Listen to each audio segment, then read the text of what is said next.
បាទជម្រាបសួរពុកម៉ែបងប្អូនខ្ញុំចង់សុំចិត្តបងពុកម៉ែបងប្អូនម្ដងហើយម្ដងទៀតចឹងណា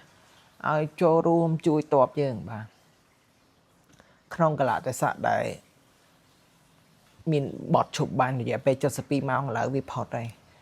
ទោះអត់តន់ផ្ទុះអីខ្លាំងប៉ុន្តែយើងអត់តន់រឹងមាំណាអសន្និវត្តហ្នឹងអត់តន់រឹងមាំទេបងប្អូនចឹងយើងបន្តជួយស្បៀងតបយើងបន្តជួយស្បៀងពួកគាត់បន្តបាទហើយគាត់បានហូបឆ្ងាញ់តន់ឱកាសស្ងាត់ចឹងអត់មានការបាញ់គឺយើងសម្រុកស្បៀងជូនគាត់ឲ្យគាត់បានហូបចុកឲ្យបបោឆ្កាញ់បើកម្លាំងឲ្យគាត់មានកម្លាំងវិញពីព្រោះគាត់បាញ់ជាង20ថ្ងៃអ្នកខ្លះគាត់បានញ៉ាំតិចតួចបំផុតអ្នកខ្លះបានងុយទឹកទៀតអញ្ចឹងណាបាទអញ្ចឹងខ្ញុំសូមចិត្តបងប្អូនម្ដងហើយម្ដងទៀតឲ្យចូលរួមទាំងអស់គ្នាបាទចូលរួមទាំងអស់គ្នាបងប្អូនចង់ចូលរួមជាស្បៀងក៏បានចង់ចូលរួមជាលុយក៏បានចង់ចូលរួមជារបស់ប្រើប្រាស់អី